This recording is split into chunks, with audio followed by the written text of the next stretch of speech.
House studio in Montgomery. I'm Todd Stacy. Welcome to Capitol Journal. The legislature has been on spring break this week. It's the first of 2 week-long breaks in the calendar, allowing lawmakers time to spend back in their districts, visiting with constituents, catching up on their day jobs, or, if they're lucky, maybe squeezing in a trip with the family. Lawmakers will return to Montgomery on Tuesday to begin the second half of the legislative session. The first half of the session was fast-paced, consequential, and at times controversial. Randy Scott covers the House of Representatives for Capitol Journal and catches us up with the action in the lower chamber. Before the dust settles from debate over the IVF legislation, House members find themselves deep into 2 more hot-button topics, ideas which see lawmakers speak from the heart during debates. Senate Bill 1 addresses rules for absentee ballot voting, or fighting what some call ballot harvesting. This bill makes it illegal to pay or receive payment to assist voters in completing an absentee ballot application. This bill would prevent absentee ballot brokers and third parties from manipulating the absentee voting process. It's my right to vote. And every time that there's legislation like this, it puts fear in the hearts of people from 18 to 100 plus. We should be in the business of encouraging people, everyone to vote, not discouraging people. There was also Senate Bill 129, which will set new guidelines for handling diversity, equity, and inclusion programs throughout Alabama. This bill would prohibit certain public entities, including state agencies, local boards of education, public institutions of higher education, from maintaining a diversity, equity, and inclusion office or department, or sponsoring any diversity, equity, or inclusion program or program that advocates for a divisive concept. If we keep putting up crutches that does not allow us to confront the fact that we don't live in a colorblind society, then we never will get to what you say we are striving to get to.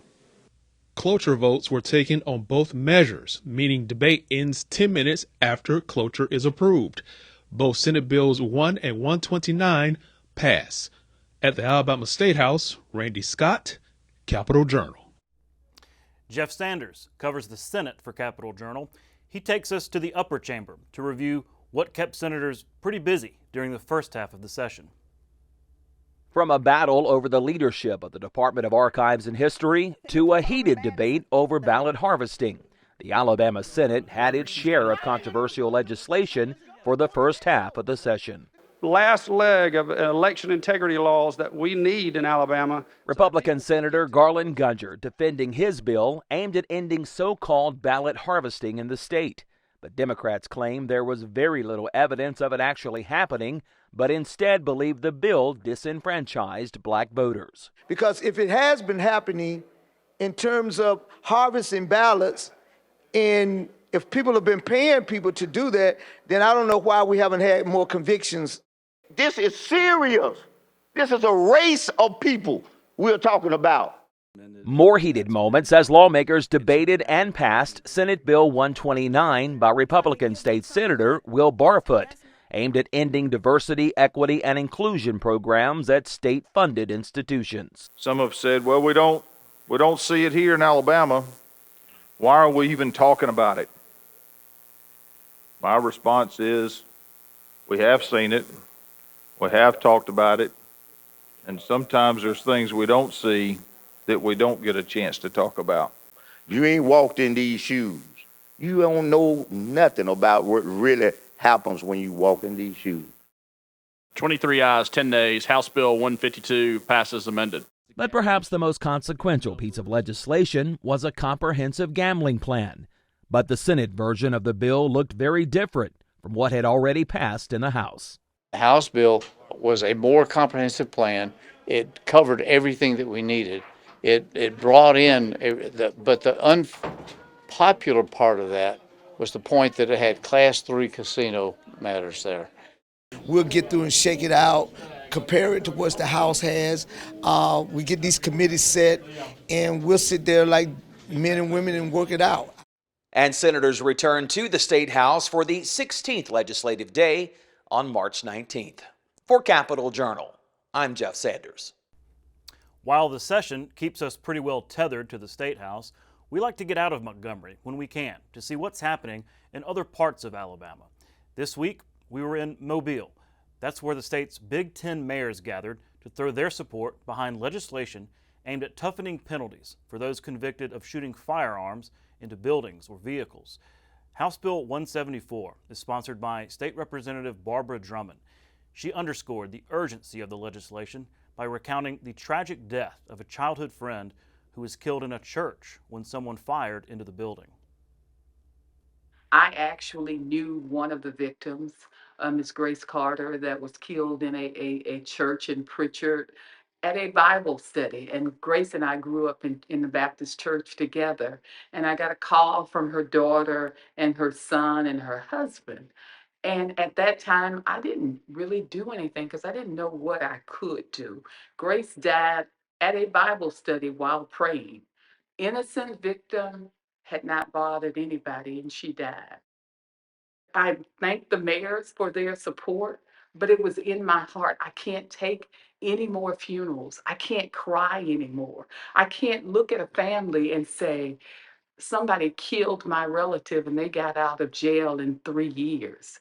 I can't handle that anymore. These are not victims, they're culprits. And it's time that we as a community step up and say we've got to safeguard the innocent. And that's what this piece of legislation will do. Also in Mobile, a major economic development announcement that will literally change the landscape of the port city. Mayor Sandy Stimpson and Chamber of Commerce President Bradley Byrne announced that the 60-year-old Civic Center downtown will soon be demolished and replaced by a state-of-the-art arena and concert hall that can attract large touring acts, basketball and hockey games, with a seating capacity of more than 10,000. We will build a world-class entertainment facility that will be unrivaled along the Gulf Coast. It'll be for concerts, family shows, and sporting events. We'll also be entering into a multi-year operational agreement for not only the Civic Center, but the Convention Center and the Sanger Theater with the Oakview Group that will make sure that we have the programming and entertainment touches the basis for all of our citizens.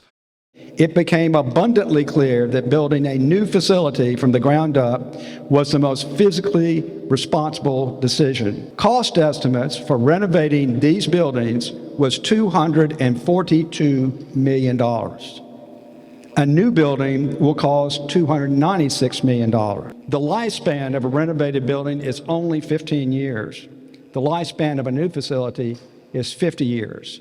You do the math. It just makes sense. It was a busy week in Washington as several Alabama groups and leaders were in the nation's capital. Secretary of State Wes Allen was invited by U.S. Senator Katie Britt to testify before the Senate Committee on Rules and Administration about Alabama's election process. Allen said that intentional efforts over the years to make voting simple and secure could be an example for other states to follow. When I took the oath of office 14 months ago, I made it a top priority to ensure that our elections are fair and secure so that every eligible voter who wishes to cast a vote in any election in our state could do so with confidence, knowing that their vote would be properly counted. Elections are the bedrock of our constitutional republic, and it is my constitutional duty to ensure our elections are conducted with integrity, honesty, and accuracy. Voter registration and voter file maintenance are the foundation of election integrity. Registered voters can choose to participate in elections in Alabama with the confidence that our elections process is fair and secure because Alabama has taken steps, solid steps, in our state to ensure election integrity. When we come back, I'll sit down with Attorney General Steve Marshall. We have a lot to talk about, including more opioid settlement money coming to the state, his views on the gambling legislation, and the latest in the court battle over Alabama's law against transgender treatments for minors. After that, I'll be joined by Congressman Robert Aderholt to talk about the TikTok legislation that passed the House this week. plus where we are in the appropriations process. And then Montgomery Mayor Stephen Reed will be in studio to talk about that shooting legislation that he and his fellow mayors are backing, plus a major new grant to improve the Selma to Montgomery Civil Rights Trail. Stay with us. You can watch past episodes of Capitol Journal online anytime at Alabama Public Television's website, aptv.org. Welcome back to Capitol Journal. Joining me next is Alabama Attorney General Steve Marshall. Mr. Marshall, thanks for coming on the show. Always good to be with you. You had a little bit of a break this week with him gone, right? Yeah, a much-needed spring break, a breather of sorts from the legislature, so no nightly shows, but it's good to catch up on everything.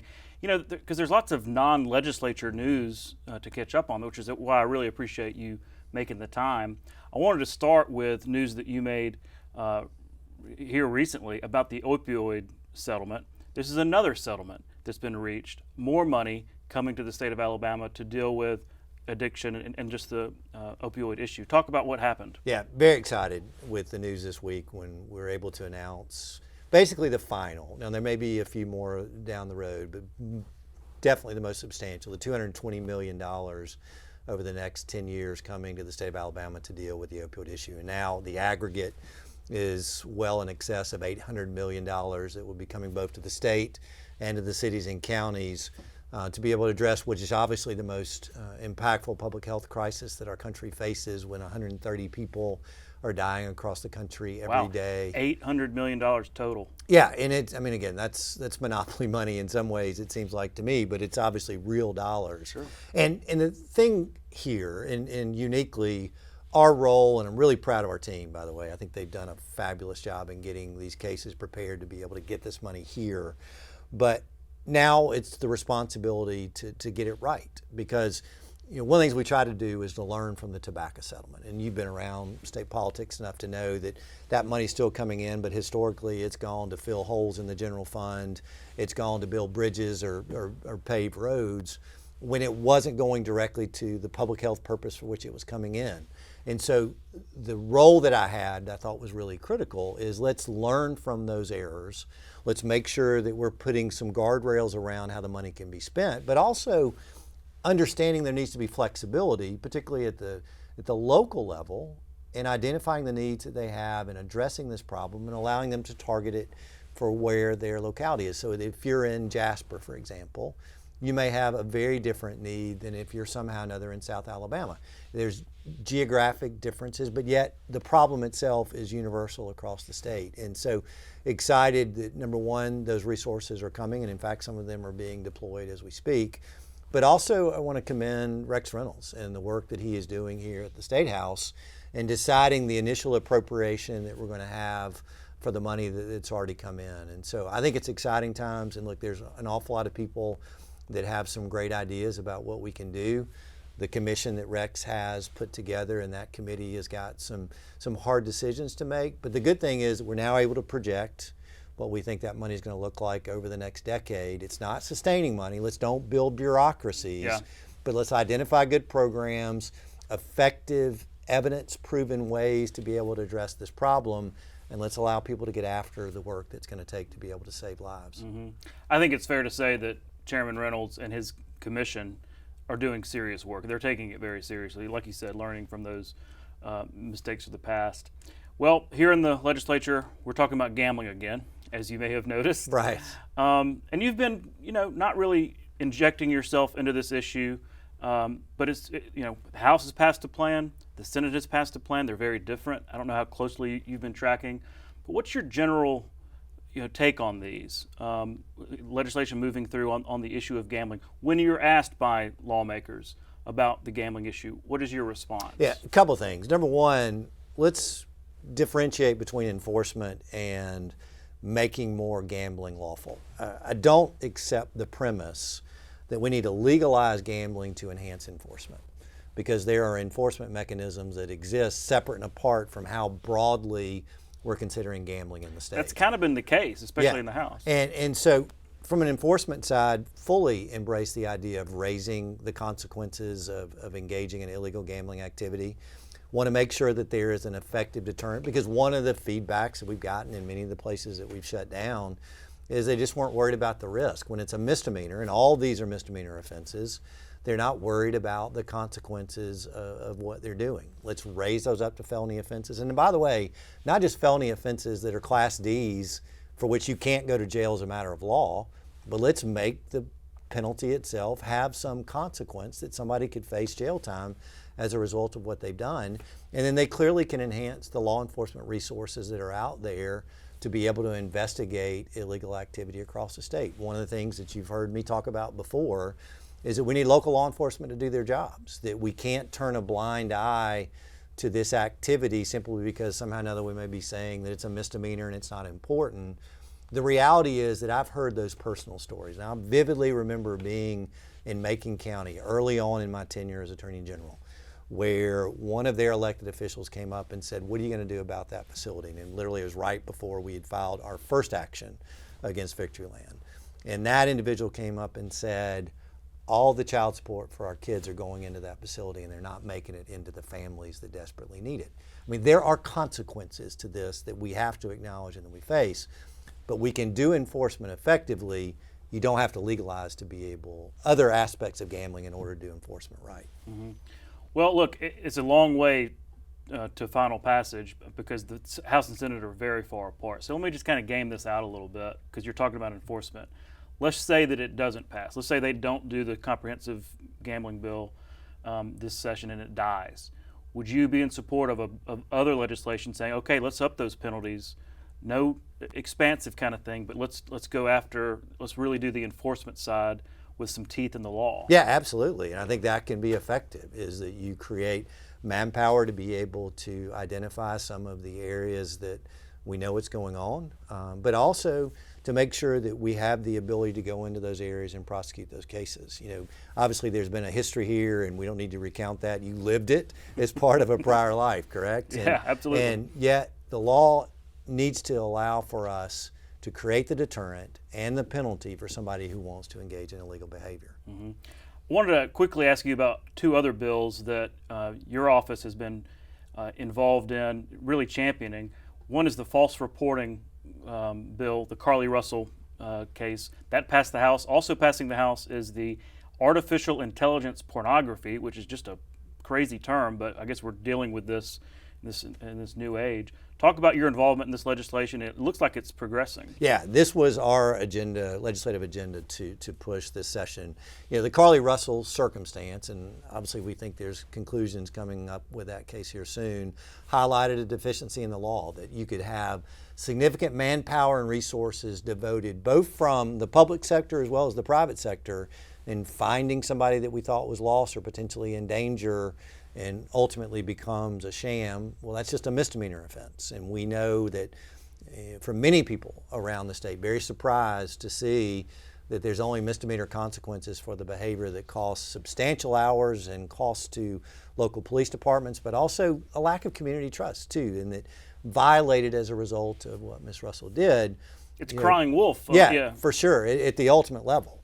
And so just acknowledging for what it is, to raise the punishment, not across all false reporting, but when it endangers the life of an individual or community, that we have the ability to more effectively deal with that from a consequence side. And then the bill that Matt Woods is working on, and appreciate his leadership on the CSAM side. You know, who would have ever thought artificial intelligence would ultimately be used to create child pornography? But yet we know what's going on. We've heard instances in Alabama, as well as my colleagues hearing about that across the country. And while I think we can prosecute a majority of what could be developed, we want to make sure that we've covered the gamut of the consequences. And y'all, this is not some cartoon drawings, right? Some animation. I mean, this is legitimate images. Realistic. Yeah, and very much so. And for those young people right now that have already been victims of this, there's significant consequences to that, particularly for young people at a young age. We need to make sure that we have the ability to get that covered. I think we've seen bipartisan support for this, and I think you expect that in situations like these described, and fully expect these to make the governor's desk here sooner than later, and be glad to get those a part of Alabama law. Mm-hmm. Let's talk about some federal cases going on. I wanted to ask you the latest on this transgender law case? Because the legislature passed a law, dealing with transgender, surgeries, treatments, things for minors. It was brought up in a lawsuit. It's in the federal courts now, but I wanted to ask you for an update. Where are we on that lawsuit? Because I know it's in Judge Burke's court. It is in Judge Burke's court, but it's also a national issue. And one of the things that we've positioned Alabama to be able to do, and are really proud of our Solicitor General team, is to develop the expertise in pushing back against the arguments of those who are against these bills where we're simply protecting kids. And so our case in Alabama, for example, will be tried in the fall, but recently successful in the 11th Circuit in getting the stay removed so that law is now in place. So it's in effect. It is in effect in Alabama right now, where there were the efforts to use the off-label medication to do this so-called gender-affirming care. And again, Todd, the data continues to come in refuting the arguments of the left of why they did it in the first place. And we even seen recently the release of records through the media of WPATH, this national organization that has advocated this type of care and shown the true fallacy of what it is that they have been championing, and particularly around this idea of informed consent. If you're a parent and you want to know what are the consequences of my child if we in fact allow this to take place, you've seen already with the release of this information publicly that there's significant concerns about, number one, whether or not it can be explained adequately to a child to understand what they're potentially dealing with, but also the parents that are likewise consenting to that treatment. I mean, I'm looking forward very much to the opportunity to litigate this in front of Judge Burke, because right now, much of the information that we've received from national organizations is subject to a protective order, so we can't describe those in this forum, but we can in litigating it. And I think it's going to reveal the horror story that we're seeing about how this came about, ultimately what those that champion this truly know about the consequences to kids, and why this is definitely not the way that we ought to be addressing gender dysphoria for kids that have been identified. It did seem to move really quickly. That whole issue, into puberty blockers, hormonal treatments, and all that kind of stuff. It did seem to move really quickly. It sounds like an issue because, like you said, we're not the only state. Tennessee, I know, and so this seems like something that's perfectly suited for the Supreme Court. It's ultimately going to end up there, you think? Wouldn't be surprised. Right now there's a pending issue arising out of the state of Idaho as to whether or not the court takes up some limited portion of this issue. But you've already seen several appellate courts, including our 11th Circuit, but also the 6th Circuit, sort of driving this to begin with, that have begun to address it. And the reality is this has been a new issue for the courts to decide how it is that they ought to weigh in looking at the state's interest in protecting kids, and what are the issues of parents that ought to predominate in that discussion. Is that the question that the court, does the state have the right to make these laws? Yeah, in a very broad sense. It's really the issue becomes under what standard will the court evaluate the state's interest in acting in this area, and don't get real technical with it. But what we've seen is courts struggle with what that analysis ought to be, whether or not it should be something like a rational basis or even rise to the level of strict scrutiny, which is impactful in deciding whether or not the laws are then upheld.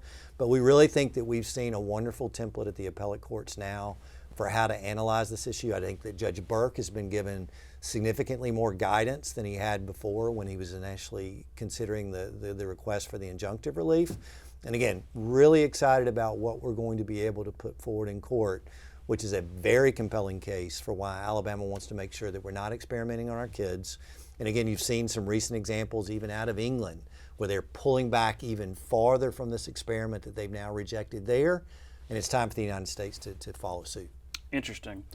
Last thing, the Trump ruling. Supreme Court took up this issue of can states basically keep Trump off the ballot, basing their decision off the 14th Amendment. And lots of legalese involved here, but they all unanimous ruling. And I think that was important, by the way. That it was unanimous? That there be a 9-0 decision rejecting what Colorado is attempting to do, is to keep the voters from deciding who was going to be the next president of the United States. And so I think that was important for our nation, and was very pleased to see that the court, although within some disagreement, right, when you ultimately read the opinion, but it was still 9-0, a rejection of what Colorado was trying to do, as well as some other states that were trying to follow suit. Yeah, it's a very Roberts thing. Let's make this very plain. It does leave me wondering, though. I mean, why have a 14th Amendment? Why have that Section 3? Why include that at all? Does it matter? And must Congress act? What do we do? Look, I think it clearly has teeth. The question, though, was in applying it in this setting. And what you ultimately saw the court, and all 9 justices said, we don't need this hodgepodge of individual state decisions creating a patchwork situation. Yeah. That there needs to be some uniformity there. And while there was disagreement among the court as to whether or not Congress had to act affirmatively with a statute to sort of provide additional guidance on how the Section 3 of the 14th Amendment should be applied, what is clear is that we didn't allow that constitutional vehicle to empower state officials to make one-off decisions that impacted everybody in the country. Yeah. Well, we're out of time. As always, fast. I know, it does go fast. Yeah. Next time I have you on, speaking of Congress, next time I have you on, I'll ask you about TikTok. But I'll ask Congressman Aderholt about that first. But thanks again for coming on the show. I look forward to seeing you again. Thank you. We'll be right back. You're watching Alabama Public Television.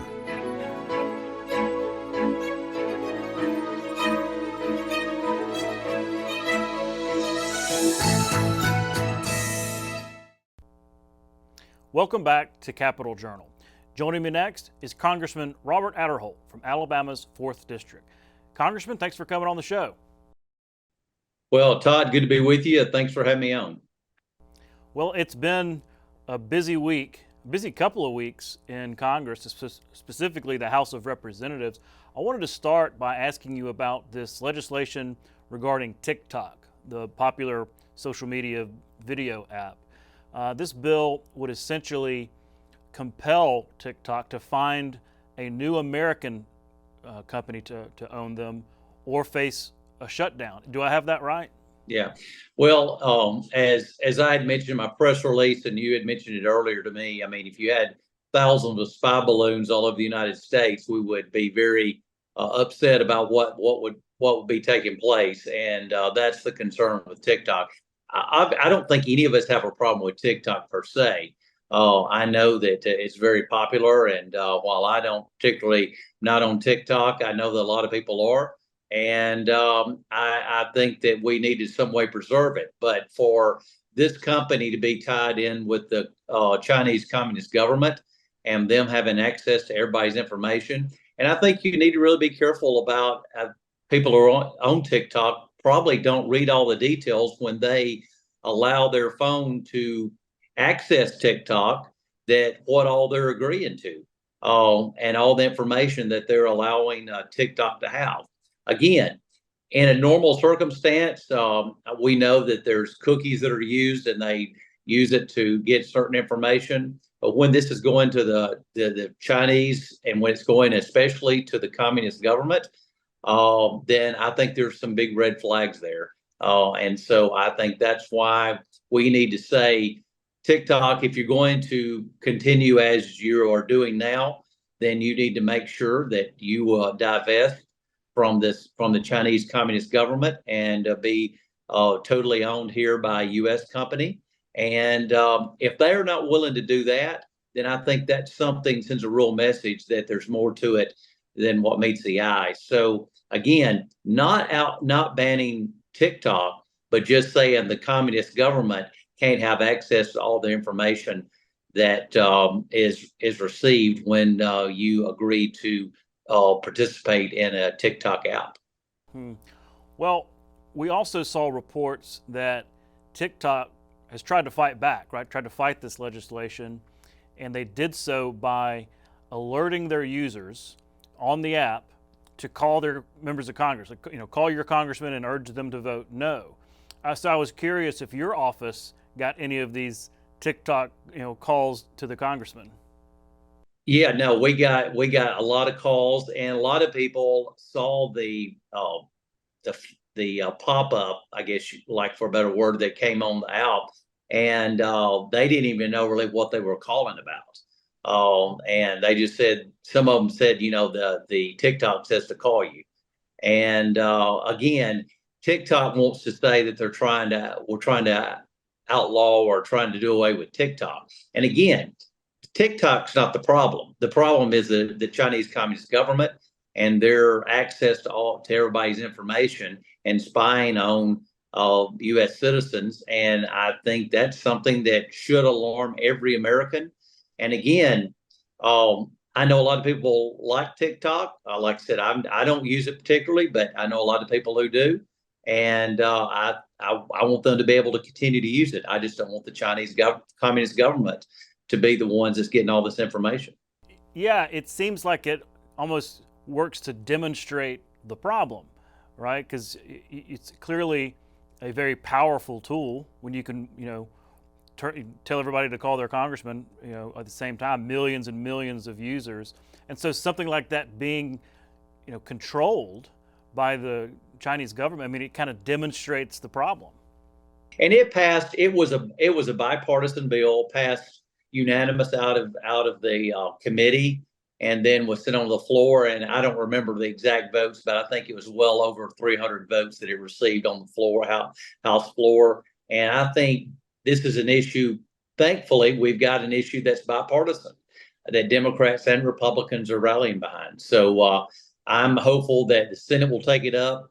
I think the president will sign it, because this deals with national security. This is not about an app. This is not about social media per se. This is about the Chinese Communist government. Mm-hmm. Switching gears, you are a senior appropriator, been on the House Appropriations Committee for many years, and y'all have had some progress lately on appropriations bills. Can you walk me through what those were and where we are now in the appropriations process? Well, we have passed 6 bills so far. Just to remind your listeners and your viewers, there are 12 appropriation bills. Those 12 appropriation bills fund some aspect of each of those, fund some aspect of the federal government, whether it be Department of Transportation, whether it be Department of Defense, whether it be Department of Agriculture, Department of Homeland Security. All of them fit in one of those 12 bills. And we have to pass those 12 bills to keep the government funded on a year-to-year basis. And so we have passed, as of last Friday, we passed all the 6 of those 12 bills, and we did it in one package. And we have another package of the next 6 that we need to pass by the 22nd of March. So it's coming up in the near future. So right now we are in negotiations with the Senate and with the Democrats. Republicans and Democrats coming together, House and Senate coming together to pass those additional 12 bills so that the government will be funded for FY25. Now, obviously, we are already in 25, as you alluded to, but we have gotten a stopgap measure to allow it up until the 22nd. And that's why I mentioned the 22nd is the key date, is that if we have not acted by then we'll have to do some other short-term measure. But obviously the goal is to have all 12 appropriation bills passed by March 22nd so the government can continue on. And then, of course, it's not only going to be until September the 30th that this year will be over, this fiscal year will be over. And on October 1st, we'll start the new fiscal year. I know that it must be frustrating for someone who's been on the committee as long as you have to see this process just break down and be so politically fraught. Is there any hope that, maybe after this election or in the years to come, that Congress can get back to something resembling regular order when it comes to the appropriations process? Well, my hope is that we can, before we start the process next year, we can sit down and we can say, there are a lot of issues that we disagree on, and we've got to fund the government, and we need to have our parameters of how we each stand on these issues. But at the end of the day, we have to fund the federal government, and we need to make it where it is acceptable to the people. But we cannot be accepting, and I'll be honest with you, what's going on right now that has really caused a lot of concern for Republicans is that some of the earmarks that are in some of these appropriation bills really are like poison pills that they have asked to be put in there, and that it's basically coming from the Senate, and quite honestly, it's some quite candid, it's a lot of the Democrat earmarks. And some of this, and we saw one that was pulled off the floor last week when it dealt with funding for an LGBTQ plus community center that actually was involved in doing some things that I think were inappropriate, and most Americans thought were inappropriate for taxpayer money to go to. And this is not about whether someone supports LGBTQ issues or not. It's about federal dollars going for the support. And so there's a lot of these as far as dealing with whether we should fund federally needle exchanges for drug users. That again, most Americans would say that's not the role of the federal government. And by putting these in these appropriation bills, you're really bogging down the whole process. And I'm hoping that we can get away from that and say, we've got to have some just common sense rules as we move forward to make sure that we're not spending the taxpayer money in a frivolous way. Mm-hmm. Well, speaking of problematic provisions in appropriations bills, there's been some reporting about the cuts that some are proposing for the FBI, and that they were perhaps targeted at the FBI's new facility that's under construction in Huntsville. What can you tell us about that? Are those funds actually at risk? My understanding, the project will go on as planned. I think most of the money that was allocated for the FBI for Huntsville has already been allocated or already been set aside. So I don't think that any of the money any bills that were set aside for the FBI in Huntsville will be in danger. So, of course, we're always looking to the future, and we always have to keep working to make sure that money for the FBI is in there. So we will continue to monitor that, and we don't want to, just sit on our laurels and pretend that everything is sunshine and roses when there's some danger out there of losing the money. But my understanding right now that the earmarks that were set aside for the construction and for the building at Redstone that was set out by law, those are not in danger. I wanted to ask you about these retirements that have been happening. Several of your colleagues recently have announced, retirement, kind of early retirements, unexpected retirements. And we're talking about committee chairmen. We're talking about senior members of Congress that, their reasoning being, this place is not the same. It's pretty broken. They've kind of given up on the idea. Does that concern you? Does that trend concern you in terms of just the institution of Congress? Yeah, well, there's a lot of toxic attitudes in Washington right now, and I think a lot of people are getting frustrated. We have the closest majority that we've had in the House of Representatives since 1917, before the First World War. And the Senate, of course, is a 51-49 split. So it is very difficult to get legislation through, and there's just so many people are so I don't think dug in right now. Mm-hmm. Well, while I have you, I had to ask you about this. Everyone seems to have an opinion about Senator Katie Britt's response to the State of the Union. I mean, I think there have been twice as many articles written about her response than have actually been written about the speech itself, Biden's speech. So what did you think about it, and what's the talk been inside the delegation there in Washington? Well, I think, Katie's message was right on point. I mean, and I think every Alabamian that heard that and read what she said would agree 100% on just about everything she says. Now, a lot of people have picked things apart that she's said. I know especially in regard to the example that she used about down on the border. And but to my understanding, she did not say that was under the Biden administration.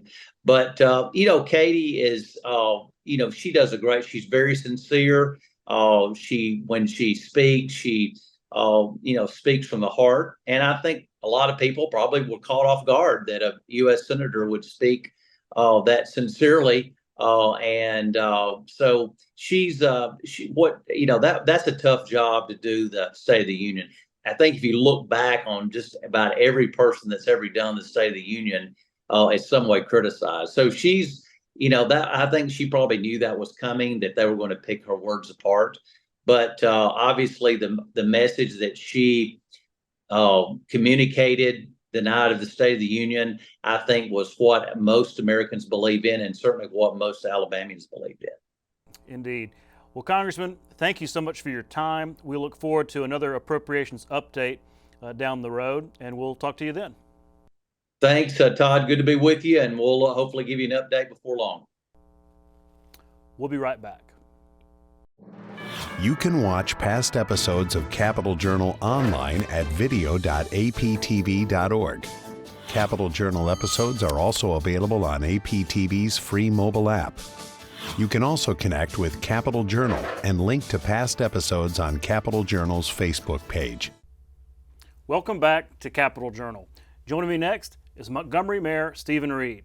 Mr. Mayor, thanks for coming on the show. Thank you for having me. Well, I wanted to have you on because we've been reporting on this bill in the legislature. Representative Drummond of Mobile is sponsoring it, but it's really you and your other fellow mayors are getting behind it. It has to do with gun violence, specifically, shots being fired kind of indiscriminately, and trying to strengthen laws about that. Tell me about this bill and why you're behind it. Well, listen, first, we're for anything that makes our community safer. We're for any bill that's going to help our law enforcement be proactive as it relates to reducing violence in our communities. We were against the permitless carry bill that passed in the previous session, and we're for this bill. But there are a few caveats, I think, where this is concerned. And I've heard from different members of my local delegation about why they're supporting it and some of the concerns they have for it.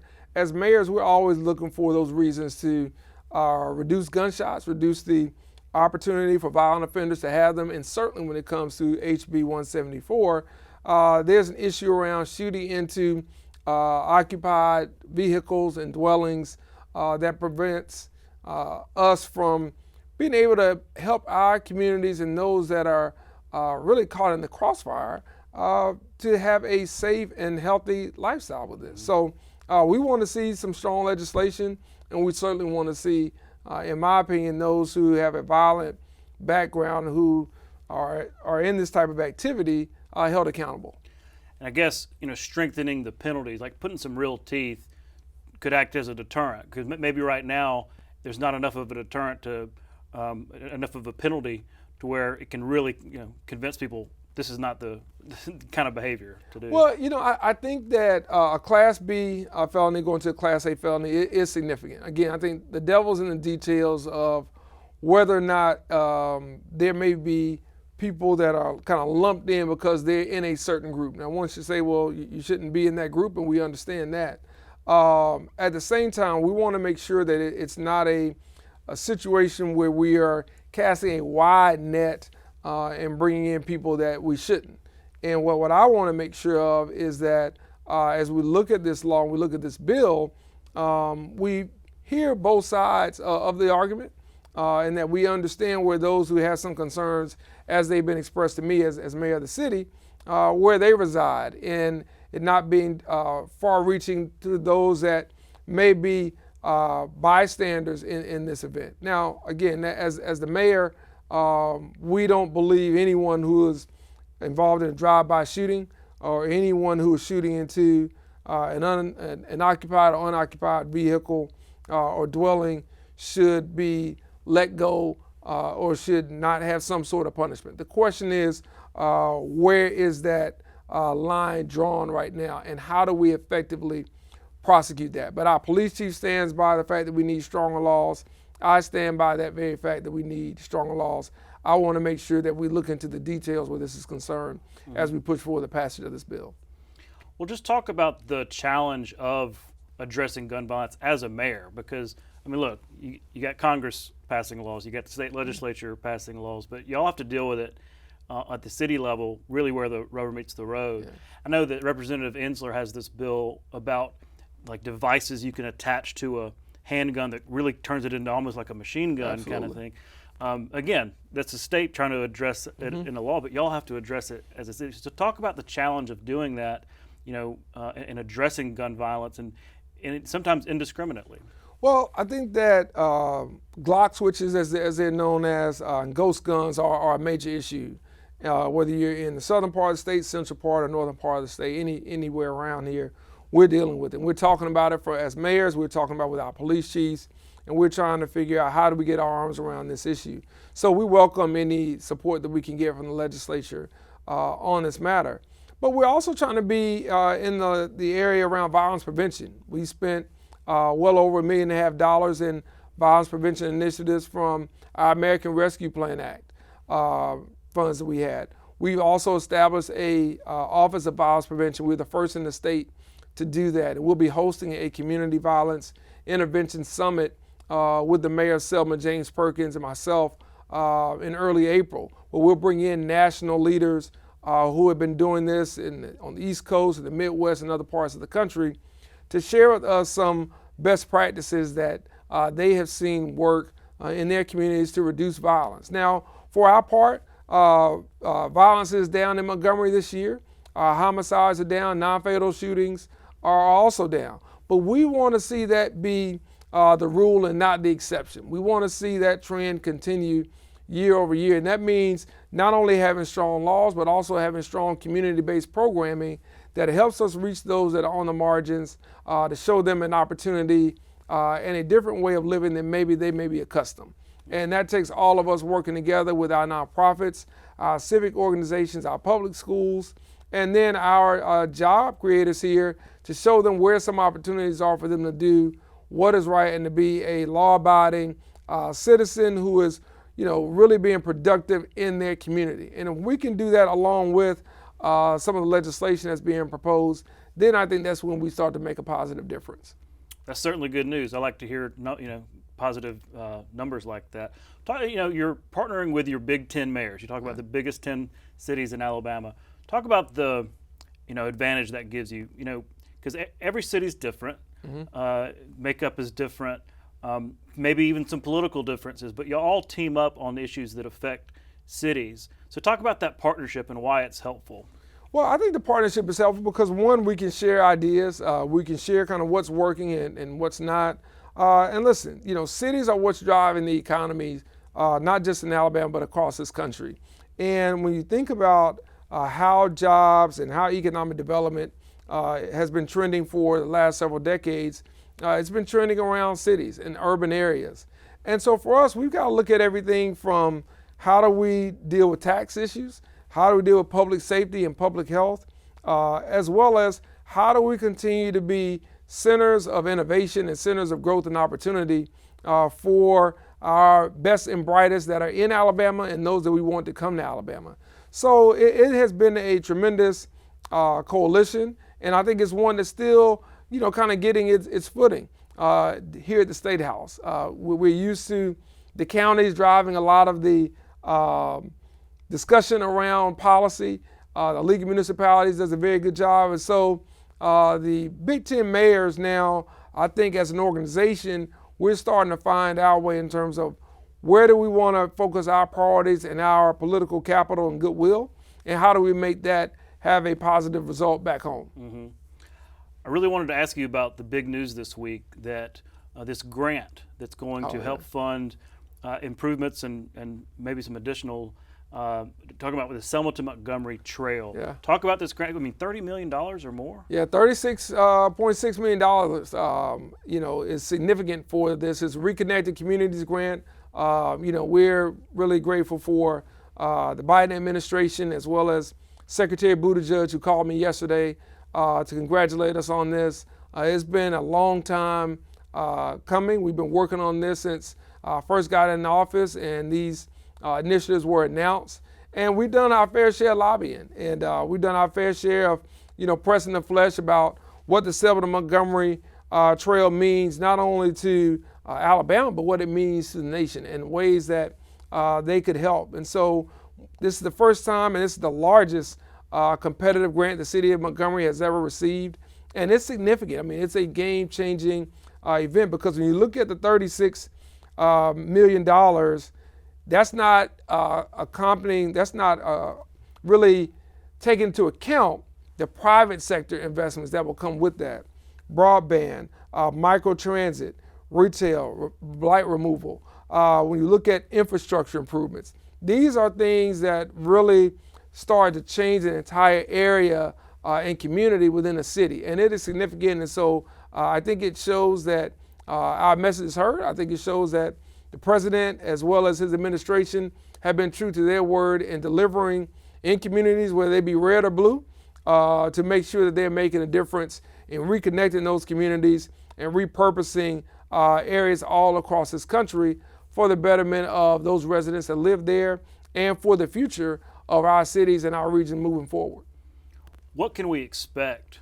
I know it's early on, we just got this announcement, but what can we expect down the road to see these improvements? Well, I think, microtransit areas, improvements in areas around infrastructure, broadband, as well as what we want to be programs in retail and infill housing development that will show a different light on this part of the trail.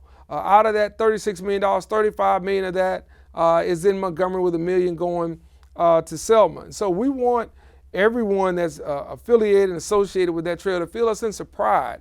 I spoke to a group not long ago, and I expressed to them that if they were to come along that trail that Dr. King and John Lewis and Reverend Abernathy and so many others marched in that time, we would be embarrassed by the way it looks. We would be embarrassed by the lack of opportunity on that trail that meant so much, not only for the right to vote, but how it changed the paradigm for this nation.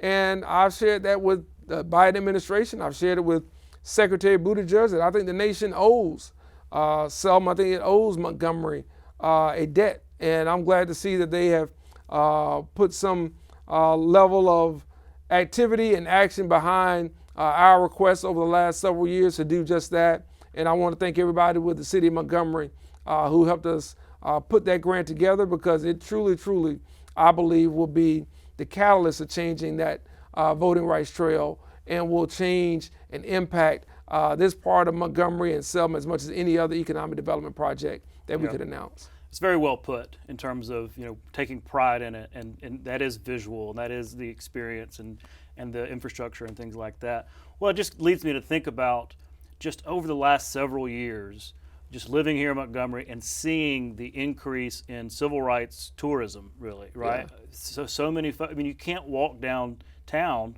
without seeing folks from all over the country, all over the world. Yeah. Seeing the different sites, walking up to the church, seeing the statue. EGAI has a huge part of that. So talk about that in terms of, in context with this new investment, and just what has become a real industry in Montgomery, this civil rights history. Well, I think we got to thank Brian Stevenson and That's the right. Justice Initiative for having the vision and the foresight to invest here and to bring the museum here, because it has brought so many people, as you mentioned, not just from around the country, but around the world, to learn about race and reconciliation. And I think that as the backdrop of that, as a city, it puts a level of responsibility and the onus on us to make sure we are practicing here what we're sharing with others from around the world. And as you see the economic activity grow, as you see us become the number 2 place to visit in the state of Alabama and the number 1 place for international visitors in this state because of the museum, we have to play a little catch up. So you're seeing hotels going up. You're seeing restaurants and retail establishments come in. You're seeing outside developers bring ideas to the city of Montgomery about what they want to do here. And at the same time, as we were just talking earlier, we have to make sure our infrastructure is where it needs to be for walkability, for accessibility, for microtransit and others. So we're trying to really change the paradigm around how people think and view the city of Montgomery, and thereby Central Alabama and Alabama as a whole. So it's a great opportunity for us it's one that we are blessed to have and one that we want to make sure we maximize. Absolutely. Well, while I've got you, we're almost out of time, but you're talking about economic development. I know 2023 was a very big year for Montgomery and economic development. Anything on the horizon coming up that we could, you could hint at? We've got a major announcement, I can say that we'll have here in the next month or so. And I do believe it is one that will, again, continue the momentum that we have around expanding in a diversified economy for our city and our region.